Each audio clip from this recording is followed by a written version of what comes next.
Oremos. Querido e maravilhoso Deus, Pai Todo-Poderoso, mais uma vez nós queremos te agradecer pela semana que o Senhor nos concedeu. Tenho certeza que, como foi para mim, a semana de muitas lutas, muito trabalho, mas também foi uma semana de vitórias. Que o Senhor possa nos abençoar mais uma vez nesse estudo, no recapitulação da lição, e que tudo que nós formos aprender aqui, que possamos realmente colocar em prática em nossas vidas e que assim possamos ensinar também aquelas pessoas que ainda não te conhecem. Que esse estudo do poder da oração realmente possa fazer diferença em nossas vidas, para que assim nós possamos, Senhor, estar em todo momento em comunhão com o Senhor. Abençoe a cada um de nós, é o que te pedimos em nome de Jesus. Amém. Amém. Vamos lá. O poder da oração intercessória. Eu gostei muito da lição dessa semana, cara. A lição dessa semana foi muito boa, né? E, assim, a gente perceber o quanto a oração intercessória é importante e é assim essencial para a nossa vida de cristãos, isso me fez refletir bastante essa semana. Eu queria começar pelo fim e não pelo começo. Lá no estudo adicional tem assim: nenhuma oração é perdida nem esquecida por Deus. Cada prece é guardada no céu para ser respondida no momento e no lugar que Ele sabe serem os melhores. A oração da fé nunca se perde, mas dizer que será sempre atendida do modo exato, de acordo com aquilo que esperamos especificamente, é presunção, né? E também diz assim: anjos ministradores aguardam ao pé do trono de Deus para obedecer instantaneamente ao mando de Jesus Cristo no responder a toda oração feita em sinceridade e com fé viva. E aí? Como é que vocês experimentaram a oração essa semana? Estudando a lição, assim, dá para a gente identificar assim, vários aspectos, não falando só da oração intercessória, né? Mas os ensinamentos que a oração nos traz, né? Eu acho que a gente teve nosso maior exemplo é Jesus, né? Que vivia em constante oração. Sim. E isso já bastaria para a gente reproduzir, né, esse mesmo comportamento, né? Mas se você analisar esse processo, né, dessa comunicação com Deus, etc., você tem vários aspectos aí que contribuem, inclusive, para a sua própria formação de caráter, para a sua manutenção de fé. Um deles que eu posso destacar agora é essa coisa da noção de dependência de Deus, né? Quando você pede, e aí linkando com o que você acabou de ler, né? Porque você, por exemplo, quando entra com uma petição na justiça, né? Quando você faz um pleito, na verdade você espera a posição do juiz, né? Você não sai certo de que exatamente aquilo que você pediu vai ser proferido na sentença, né? Vai pedir uma indenização num litígio qualquer, você espera que seja arbitrado lá o valor, né? E realmente você vai receber naquela indenização pleiteada, né? E que a gente no processo por que no processo de oração a gente deveria querer que Deus atendesse exatamente aquilo que a gente pediu, exatamente no tempo que nós pedimos, né? Então a gente tem que aproveitar esse momento de oração para realmente baixar a cabeça, se submeter à vontade dele, sabendo que ele sempre vai optar em fazer o que é melhor, né? O que é melhor e no momento melhor, né? Em E termos de otimização, né? Deus é insuperável, né? Ele vai tornar uma situação, às vezes, ruim numa circunstância ótima, né? sim. E você falou aí o exemplo de Jesus, né, cara? Jesus, ele separava tempo para orar.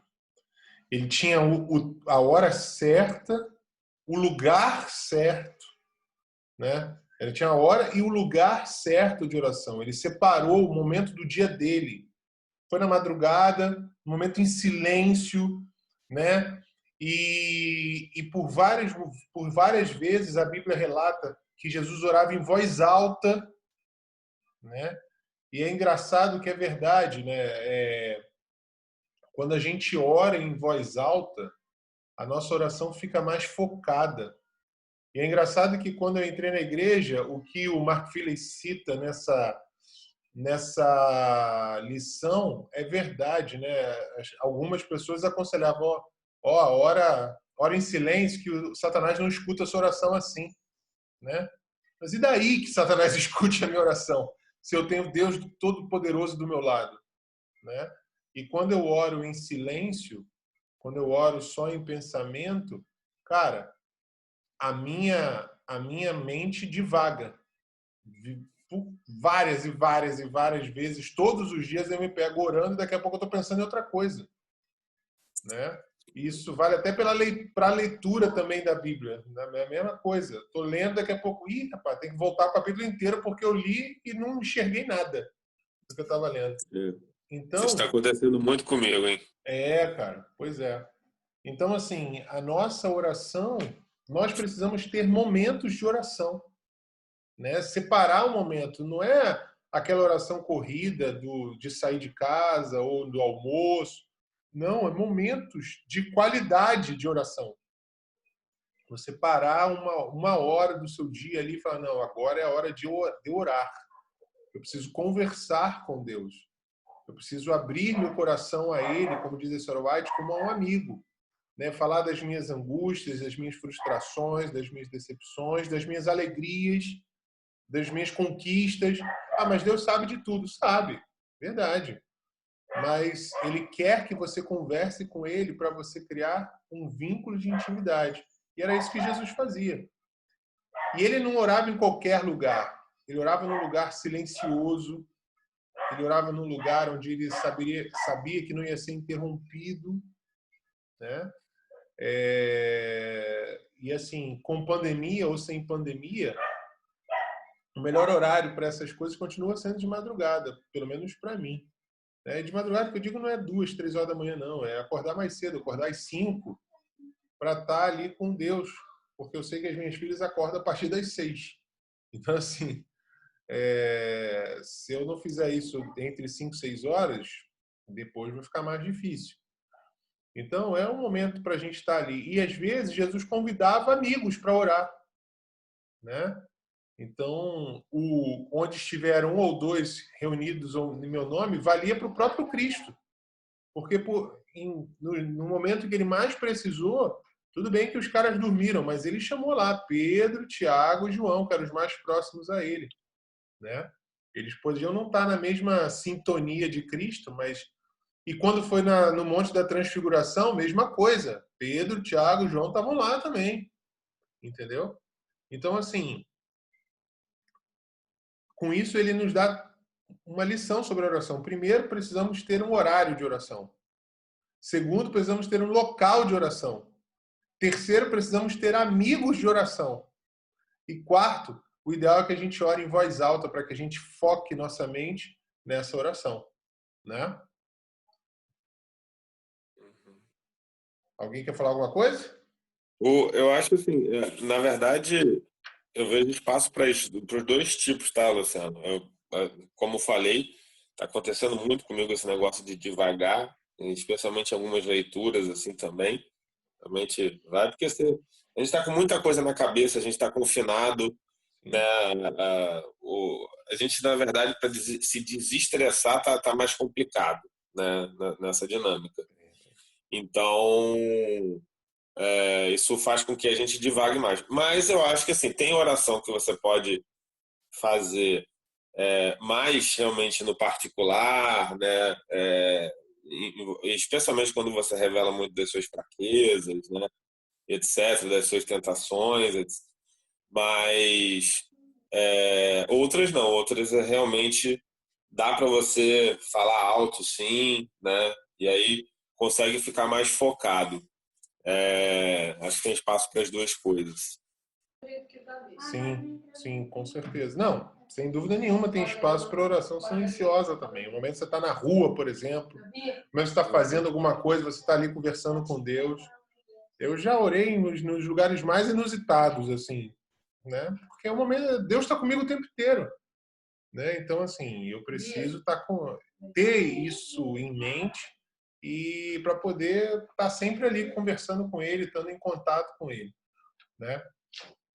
A lição vem trazendo de uma luta cósmica, né? Que a gente está envolvido num grande conflito, né? Em que os anjos, desculpa, os anjos maus, eles, cara, se eles puderem, eles arrebentam com a gente, né? E os anjos de Deus estão ali para nos proteger, né? E eu queria fazer associação com esse negócio da luta cósmica, do grande conflito em que a gente está envolvido, com uma outra coisa que a lição traz, que são as orações de Daniel, né? As orações de Daniel, elas, tanto do capítulo 9 quanto do capítulo 10, elas nos ensinam muito em como orar. E da resposta de Deus, da resposta imediata de Deus. Deus responde de maneira imediata para a gente. Nem que a resposta seja assim, filho, olha só, espera um pouquinho. Ou olha só, do jeito que você está pedindo, ainda não dá para te atender, não. Mas eu vou te atender de uma maneira muito melhor. Porque tu és muito amado, né? Então, assim, a oração de Daniel revela que essa luta, ela é muito braba, né?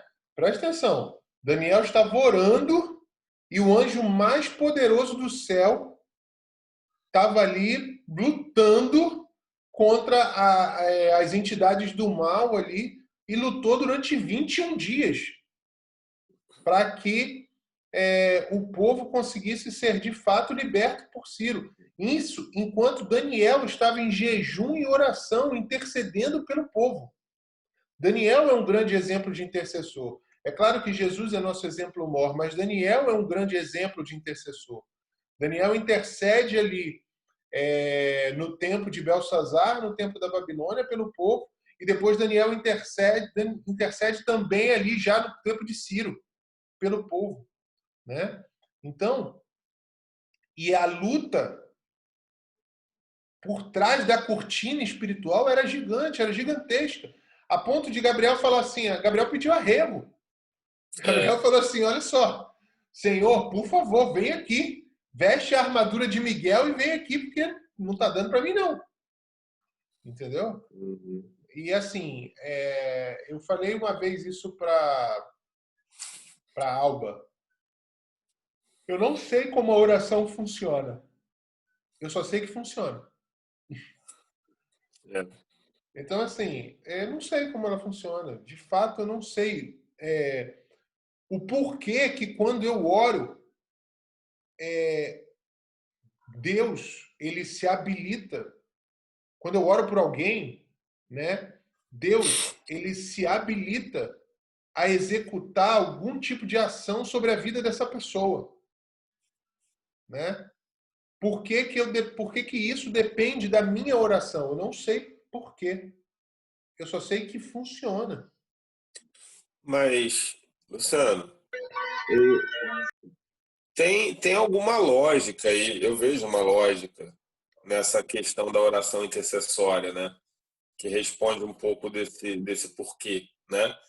Porque todo esse conflito, tudo isso que Deus tem feito para salvar o homem, do jeito que ele tem feito, tem muito a ver com a manutenção do nosso livre-arbítrio, né? E a lição até ressalta isso, né? Que Deus não vai violar a consciência de ninguém, não vai obrigar ninguém a nada para impor a sua vontade, né? Deus não vai levar ninguém para o céu à força, né? Mesmo sabendo que isso seria o melhor para a pessoa, mas ele vai respeitar a vontade da pessoa. E a única forma quer dizer, a única forma, mas é uma das principais formas de Deus poder agir na vida de alguém que por si só não pede por essa ajuda, não libera Deus para ajudar, é a oração intercessória. Sim. Né? Porque a pessoa não tem força ou ela não acredita, né? E aí ela não pede. Então Deus fica ali. Eu imagino Deus ávido por... Só fala, né? Me pede, abre a boca, ora, né? Que o meu anjo já está aí do seu lado, já vai te ajudar. Mas não pede, ele deve ficar aflito, né? E aí quando alguém vem e dá esse passaporte, né, para Deus, olha, vai lá e vai em meu nome porque eu estou pedindo por ele, né? Aí pronto, resolveu o problema. E se você imaginar que é a vontade de alguém tão insignificante como um ser humano, né, que faz alguém tão poderoso quanto Deus ganhar uma prerrogativa para agir. Então, assim, quando falam que a oração tem poder, é esse o nível de poder, entendeu? Alguém insignificante mobilizar alguém todo poderoso, né? Para operar algo gigantesco. Então, é assim que hoje eu vejo a oração intercessória, entendeu? Ela é fundamental. Ela edifica a gente, né? Porque você consegue de fato manifestar o seu altruísmo, né? Claro que não para se gloriar, mas revela, né, uma vontade do seu coração em prol de outro, né? E faz com que Deus possa operar na vida de alguém que não pede por ela mesma, né? Luciano, Fala aí, Cristiano. Luciano, a oração, ela é o elemento pelo qual a gente se comunica com Deus, né? Porque antes do pecado, o homem falava com Deus face a face, né? Era a comunicação direta com Deus. E após o pecado, né, o homem não pôde mais ter esse relacionamento face a face com Deus, né? Vamos trazer para a nossa linguagem hoje atual, né? O tete a tete, né? E aí, e depois do pecado, como que o ser humano desenvolveu o seu relacionamento com Deus? Através da oração, né? E aí, como Augusto bem colocou, essa questão do poder da oração intercessória, ela, isso é muito, assim, é muito forte, né? Porque se a gente parar para analisar, a gente pode ver na Bíblia vários relatos de homens, de profetas, né? De homens de Deus que oraram, intercederam por outras pessoas e Deus atendeu assim de imediato. A gente pode citar aí Moisés, né, naquele relato do bezerro de ouro que o povo, né, caiu em idolatria ali. Moisés desceu do monte com as tábuas dos 10 mandamentos e viu o povo ali corrompido. E Deus disse que ia destruir o povo, né? E aí Moisés se coloca como no mesmo papel de Cristo, né? De intercessor. Ele ora a Deus pelo povo, né? E Deus se arrepende e não destrói o povo. E um outro relato que me chama muita atenção, e aí Só lembrando que Deus não se arrepende, né? Deus, é só a expressão usada ali, né? Deus, ele aceita a intercessão de Moisés, né? Isso, exatamente. Em relação à igreja, né? E aí a gente traz para a gente hoje, a gente como igreja, né? Essa questão do poder da oração intercessória, aquele relato de Pedro quando ele estava preso, né? Vocês lembram, né, do relato que a igreja toda estava orando por ele, né? E aí um anjo poderoso desceu lá do céu e libertou Pedro da prisão. Então isso é muito forte, essa questão da oração, porque exatamente através da oração que a gente desenvolve um relacionamento com Deus, porque não tem outro, como é que se diz? Não tem outra forma de nós nos comunicarmos com Deus que não seja através da oração. Verdade, verdade. E tem a gente tem que encarar isso com muita atenção, muita seriedade, né? Porque pode parecer uma coisa pequena, né? Moisés orou e Deus mudou de ideia. Então, e aí a gente tem que pensar o contrário. Se Moisés não tivesse orado, ou se Moisés tivesse naquele momento pensado assim, não tem jeito não, né? Acontece de tudo, a gente mostra tudo, os caras vêm no pouco tempo, já faz o bezerro de hoje, já começa a levantar. Então, aí Deus fala, vou queimar todo mundo aí, vou aniquilar. Moisés vai falar, não, realmente, não tem mais jeito, senhor, abre mão, etc. Deus ia passar a ripa mesmo, entendeu? Então, assim, ele evitou a aniquilação de um povo com oração, entendeu? Então, é realmente muito poderoso e, assim, quando você fala com Deus, você fala com alguém que é todo poderoso. Então, isso tem resultados poderosos, né? Você está mobilizando o ser mais poderoso do universo. Então, a gente tem que ter essa responsabilidade, né? Porque isto é uma arma. Oração é uma arma, né? É a arma perfeita, né? Porque você não vai conseguir com a sua oração fazer mal para alguém, né? Ou fazer uma injustiça para alguém, né? Porque ela vai passar por um filtro, né? É aquela arma que alguém para se defender ela atira, mas o bandido para assaltar falha, né? Então é a arma perfeita e é um instrumento, como o Cristiano falou, né? Se a gente quer falar com Deus, a gente deve querer se aproximar dele, não tem jeito, né? A via daqui para lá só oração, né? De Não, lá para cá, e assim, né? quando a gente faz isso, a gente confia de que Cristo está lá intercedendo por nós, né? A Bíblia Sim, deixa isso muito claro, né? Que o Senhor intercede ali por nós, que ele está ali olhando pela gente, declamando pela gente para nossa salvação. Diz a Bíblia que o Espírito Santo intercede por nós com gemidos inexprimíveis, né? Então, assim, nós precisamos também interceder por outros, né? Quantos que conhecemos estão aí longe dos caminhos de Deus, né? Sejam amigos, sejam familiares, né? Então a gente precisa estar orando e clamando por essas pessoas e de maneira fervorosa. E o fervoroso, o ser fervoroso, né? Não significa que a gente vai estar ali tipo o sétimo sentido do Cavaleiro do Zodíaco, não, né? A gente vai estar ali se humilhando diante de Deus, né? Confiando nas promessas dele, confiando na intercessão dele, confiando no poder dele para agir na nossa vida, na minha vida e na vida por quem eu estou orando, né? Então, assim, a oração intercessória, ela passa por isso, né? Passa pela nossa crença, passa pela nossa confiança de que quando eu oro, Deus, a minha oração move a mão de Deus. E não sim, faz isso não é porque ele não quer mover a mão dele, eu estou empurrando. Não. É porque, de alguma forma, Deus quer estabelecer uma parceria comigo. Né? Quer estabelecer uma parceria comigo para levar outros, influenciar outros a se chegarem aos pés da cruz. Né?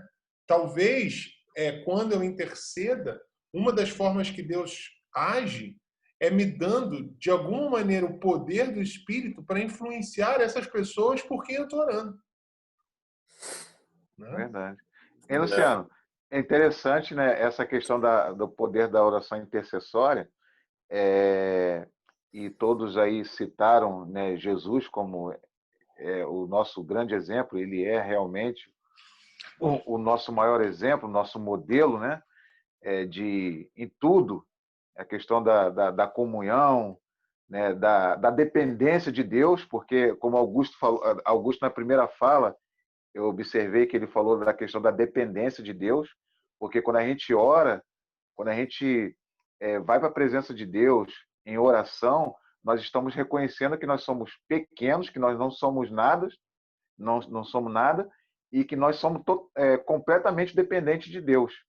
E essa questão da oração intercessória, eu acho interessante em relação a Jesus, é que lá em João capítulo 17, Jesus faz ali a oração sacerdotal dele. Uhum. Né?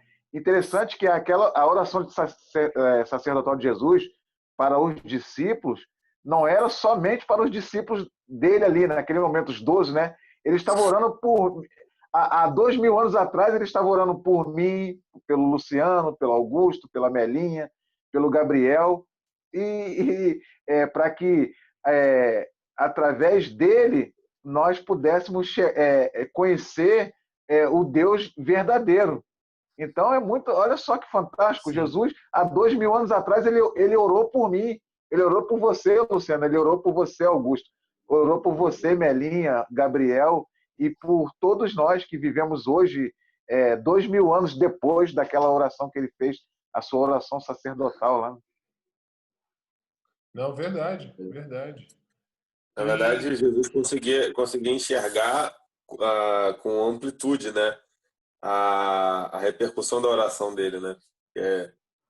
Era muita gente que estava, né, na mente dele, né, para ser abençoada e sofrer as consequências positivas dos pedidos dele, né?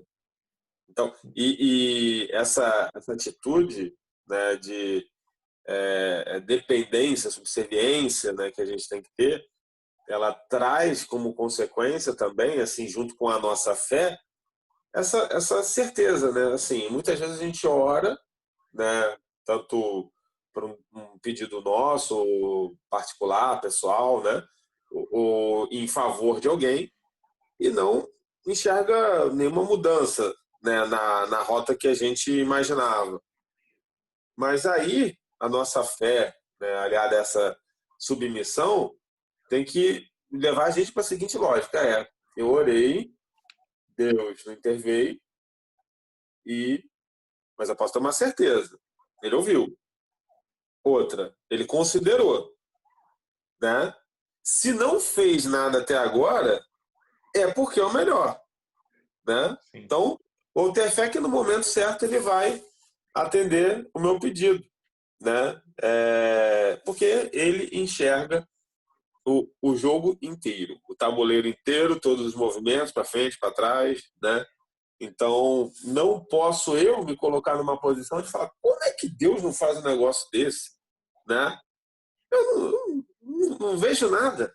Né? Não consigo nem saber o que as pessoas estão pensando. Augusto, é como os pentecostais costumam dizer, né? Eu determino que...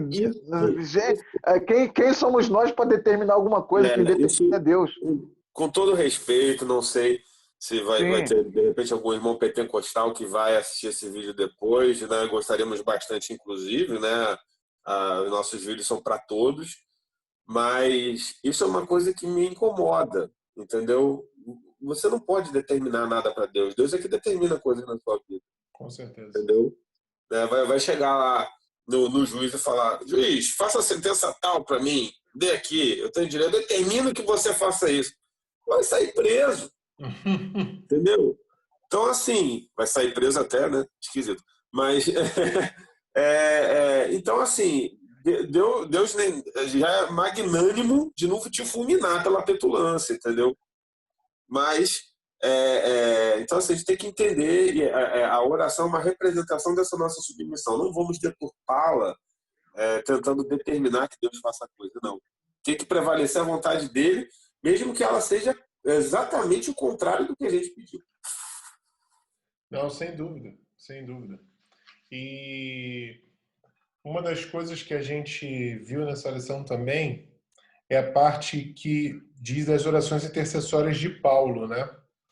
E Paulo, quais eram as orações intercessórias de Paulo? Paulo estava intercedendo pela igreja, né? Paulo intercedia por pessoas específicas, mas ele intercedeu pela igreja, né? E isso é uma lição para a gente, pelo menos para mim. orar mais pela igreja, pelos irmãos da igreja, para que a igreja possa avançar, para que a igreja possa ser transformada pelo Espírito Santo de fato, né?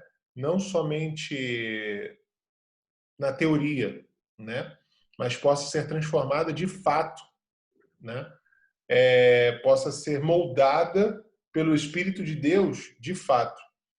E, assim, a gente está precisando de orar mais uns pelos outros, né? O próprio Tiago, que se eu não me engano é o texto áureo da lição, fala, né? Orai uns pelos outros, né? Confessai os vossos pecados, né? Então, assim, a gente precisa orar mais uns pelos outros, clamar mais uns pelos outros, interceder mais uns pelos outros, confessar nossas necessidades uns para os outros, né? E um dia, quem sabe, né, alcançar a maturidade e a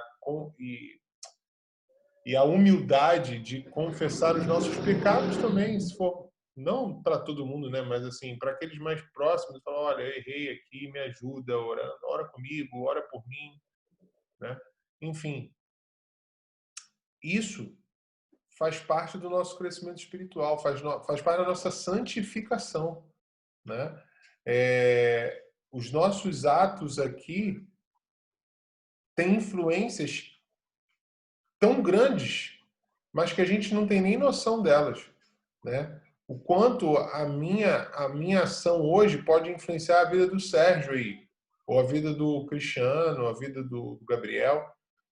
As minhas ações têm uma influência muito grande sobre as pessoas, as nossas ações têm uma influência muito grande sobre as pessoas, né? As pessoas que nos cercam, as pessoas que nos observam, né? As pessoas nos observam, né? Então, assim, a gente precisa demonstrar essa proximidade com Cristo o tempo todo, cara, o tempo todo.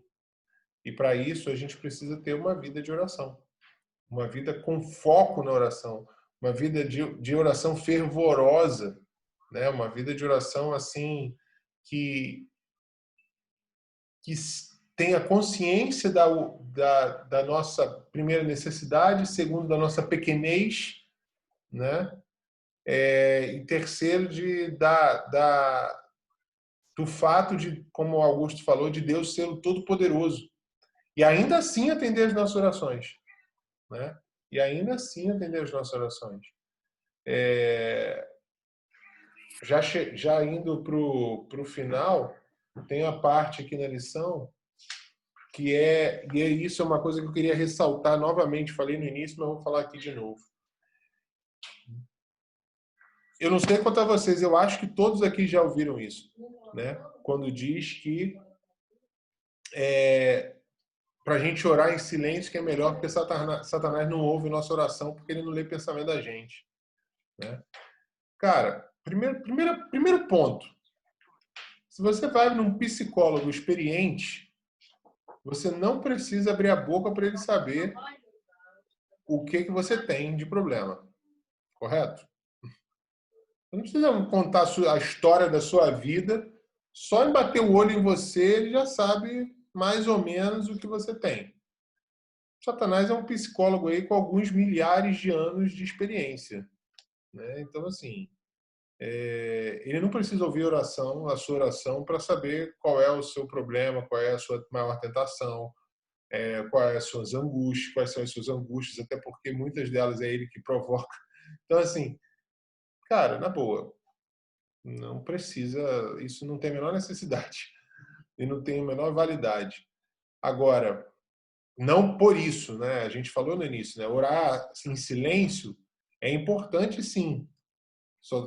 Não estou dizendo que não é importante, não é bom. A única coisa que eu estou dizendo é que se você não ora em silêncio com medo de Satanás ouvir a sua oração, você, meu filho, está se enganando, né? Ele não vai ouvir o que você fala, mas ele sabe quais são os seus problemas e as suas fraquezas. Então, assim, aí, e fora o fato, como a gente falou, que a nossa mente divaga. Agora, para a gente poder ter a certeza de que nós podemos orar sem nos preocuparmos com Satanás e suas hostes, olha o que a senhora White diz aqui, ó. Testemunhos para a Igreja, volume 1. Diz assim: Satanás não suporta que se apele para o seu poderoso rival, né, que é Jesus Cristo, pois teme e treme diante de sua força e majestade. Ao som da fervorosa oração, todo o exército de Satanás treme. Então, meus amigos, nós podemos orar com confiança, com fervor, em voz alta, que quando a gente ora, que a gente dobra os nossos joelhos com sinceridade, nos humilhando diante de Deus e confessando os nossos pecados e permitindo que Ele de fato seja o Senhor da nossa vida, Satanás e seus anjos são postos para correr daqui de perto.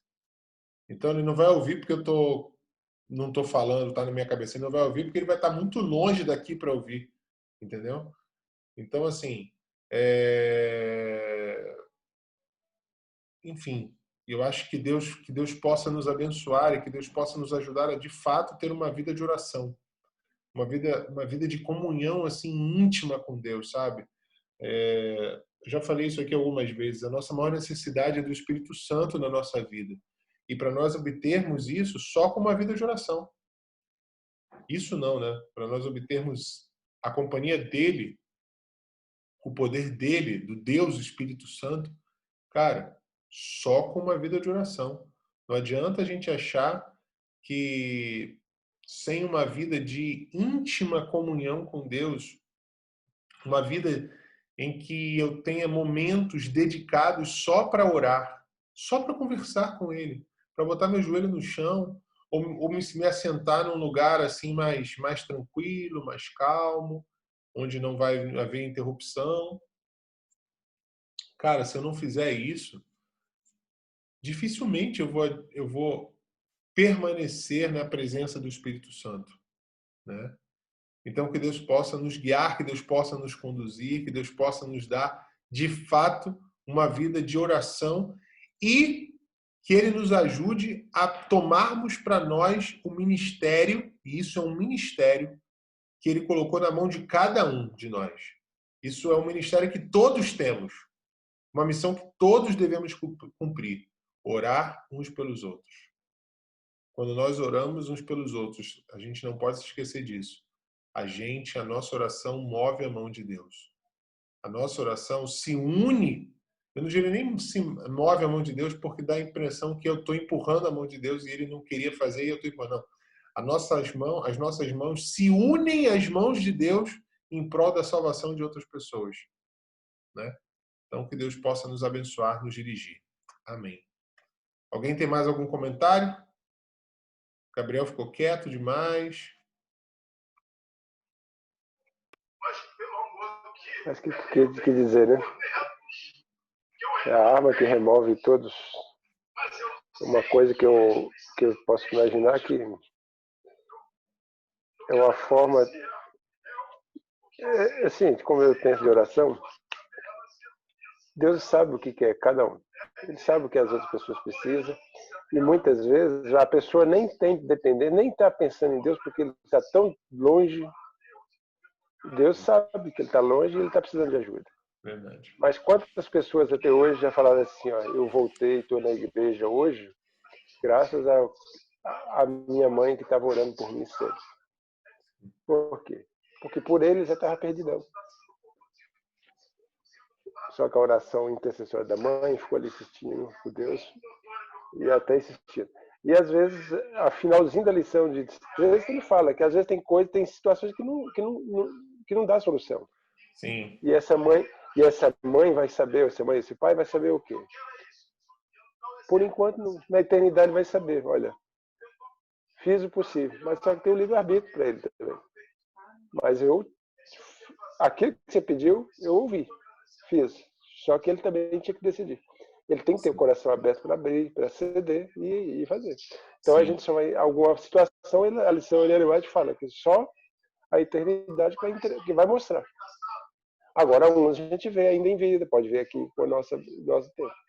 Agora, todas são respondidas, mas a forma que pode ser respondida. E outra é o seguinte, que aquilo que eu faço, para que eu orar pelos outros? Significa para demonstrar o quê? Tirar de mim o egoísmo, na verdade. Aquilo que é bom para mim. Então, aquilo que eu quero... O que você espera das pessoas? Não é uma coisa boa? Então, eu posso fazer alguma coisa pelo Luciano? Aquilo que eu posso fazer, a gente for ler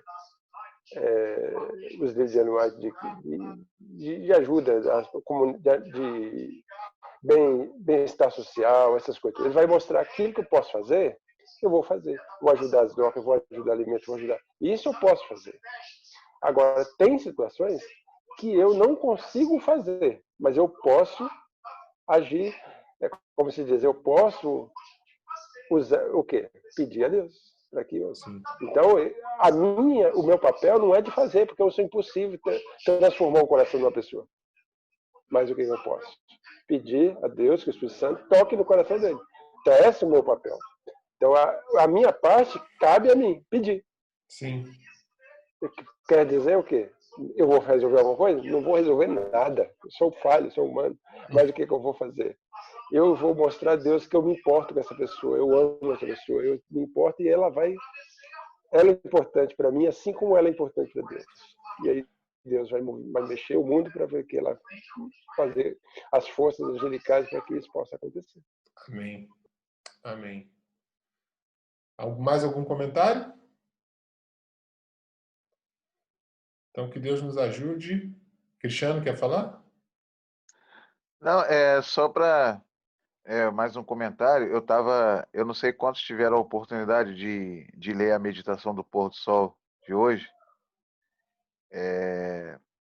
Estava falando de um dos nossos pioneiros, José Bates, daquele relato que ele estava escrevendo um livro e a esposa dele pediu para ele comprar farinha para fazer pão e ele não tinha dinheiro, né? Porque ele tinha gastado todo o seu recurso, né, na questão do livro que ele estava escrevendo sobre o sábado. E o dinheiro que ele tinha alguns centavos, só deu para comprar um pouco de farinha. E aí, né, conta a história de que ele foi no correio, a esposa dele ficou brava, né, porque ele não tinha dinheiro para comprar a farinha toda, né, que ela tinha pedido. E ele aquela história que ele, né, que aconteceu, que ele foi no correio, chegou lá, tinha uma carta para ele e ele não tinha dinheiro para pagar, né, o correio para poder entregar a carta para ele. E o pessoal lá do correio falou assim: ó, você pega a carta e depois você me paga. E ele ficou relutante, ele não queria fazer isso, ele queria pagar pelo serviço. E aí, quando ele abriu a carta, né, e tinha lá o dinheiro, ele pôde comprar a farinha, né? O dinheiro também serviu para os recursos, né? Da questão do livro que ele estava escrevendo. E aí depois, quando ele chegou em casa, a esposa pediu perdão pela falta de fé dela, né? Uhum. Ou seja, o que isso mostra para gente? Que esse homem, né? Eles eram pessoas que tinham a comunhão com Deus. Tanto é que a comunhão deles era assim enorme com Deus, muito, muito, muito próxima de Deus, que Deus atendia às necessidades dele, né? Tudo que ele, assim, tudo entre aspas, né? Todas as vezes que ele pedia a Deus, que ele orava a Deus por alguma necessidade, Deus atendia. Por quê? Porque eram pessoas que estavam ali a todo momento em comunhão com Deus, em oração, né? E Deus é fiel, né? Quando a gente é fiel a Deus, Deus é fiel conosco também, né? Então, Deus vai atender todas as nossas necessidades, desde que esteja de acordo com a vontade dele. Então, a oração é comunhão, é relacionamento, né? É entrega, né? Então, é exatamente é isso tudo aí que a gente falou. Sim. Então, não tem como um cristão ter uma vida que não seja de oração. Não existe relacionamento com Deus sem ser através da oração. Não existe. Não, é isso mesmo. É isso, meus amigos. Que Deus nos abençoe, nos guie e nos ajude a realmente orarmos mais, não só termos uma vida de oração para termos intimidade com Deus, como também para nós buscarmos a Ele intercedendo por outras pessoas. Amém? Amém. Gabriel, ora para a gente terminar?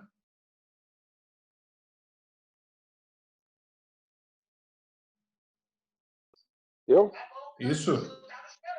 Tá bom.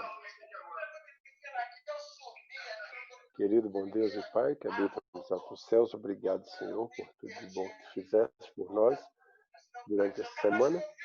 Obrigado pela estudo da lição. Obrigado pelo sábado que nos estás concedendo. Que seja um dia deleitoso e que seja um dia de aprendizagem aos teus pés. Toma conta do nosso ser, que teu Espírito Santo possa habitar em nós, para que possamos compreender a mensagem e a vontade dos céus em nossa vida. Toma os teus braços de amor, por Jesus suplicamos. Amém. Amém.